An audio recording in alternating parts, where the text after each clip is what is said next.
दोस्तों आज हम जानेंगे कि आखिर काजू कैसे बनता है। कुछ लोगों को लगता है कि काजू को सीधा पेड़ों से तोड़कर मार्केट में बेचा जाता है, पर मैं आपको बता दूं कि काजू का फल बेहद ही जहरीला होता है, जिसे डायरेक्ट पेड़ से तोड़कर नहीं खाया जा सकता। आपने भी काजू कभी न कभी तो जरूर खाया होगा, जो खास तौर पर त्योहारों की शान होता है। और भाई हो भी क्यों ना, ये हमारी बॉडी में बाहर से आने वाले जर्म्स और बैक्टीरिया से हमारी रक्षा करने के साथ हमारी हड्डियों को भी मजबूती देता है। तो चलिए जानते हैं कि आखिर काजू को किन किन प्रोसेस से गुजार कर हम तक पहुंचाया जाता है, जिसे आप बहुत ही शौक से खाते हैं। तो दोस्तों मेरा नाम है मानसी और फैक्ट स्टूडियो की एक और नई वीडियो में आप सभी का स्वागत है। दोस्तों काजू बनाने के लिए सबसे पहली स्टेज होती है काजू की खेती, जिसके लिए काजू के बड़े बड़े फार्म को लगाया जाता है। काजू के फलों को कैशू एप्पल्स कहा जाता है। अब अप्रैल से मई के महीनों में जब काजू के फल पक जाते हैं तो इनको पेड़ों से तोड़ कई लोग मिलकर फलों की छटाई करते हैं। अब इन फलों के सिर्फ इस नीचे वाले नट को तोड़कर अलग कर लिया जाता है, क्योंकि काजू सिर्फ इसी के अंदर मौजूद होता है। फलों की छटाई होने के बाद अब बारी आती है काजू के नट्स को अच्छे तरीके से सुखाने की, ताकि काजू के अंदर का सारा मॉइस्चर निकल जाए, जिसके लिए एक आदमी काजू को समय समय पर आकर पलटता भी रहता है, ताकि इन पर सही तरीके से धूप लग जाए। कई दिनों तक धूप में सूखने के बाद भी काजू को फिर से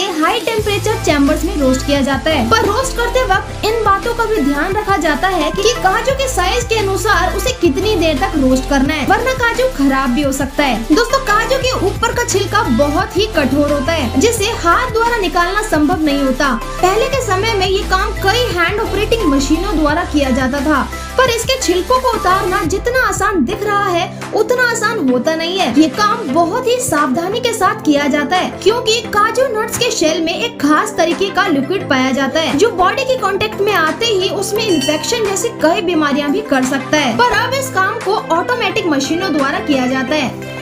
कटिंग का काम होने के बाद काजू को फिर से एक बार हीटिंग रूम में हीट कर लिया जाता है, जिससे काजू में मौजूद चिपचिपा लिक्विड भी सूख जाता है। अभी काम खत्म नहीं हुआ है, क्योंकि काजू का कठोर छिलका निकालने के बाद भी उस पर एक पतला सा छिलका रह जाता है, जिसे फिर एक पीलिंग मशीन में डालकर साफ कर लिया जाता है।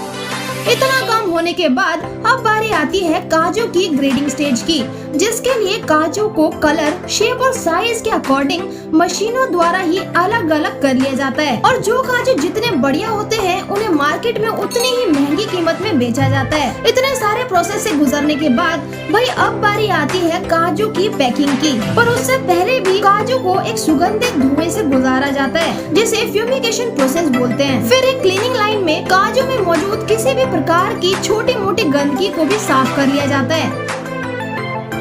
और अब काजू को पैक करके मार्केट और फिर हमारे घरों तक पहुंचा दिया जाता है। तो दोस्तों कुछ इस तरीके से एक सिंपल से दिखने वाले काजू को भी इतने सारे प्रोसेस से गुजरना पड़ता है, जिसके लिए काजू की खेती सबसे ज्यादा महत्वपूर्ण होती है। इसलिए हमारे किसान भाइयों के लिए एक लाइक तो बनता है। और दोस्तों आपकी काजू से बनी कौन सी डिश सबसे ज्यादा फेवरेट है, कमेंट करके बताइएगा।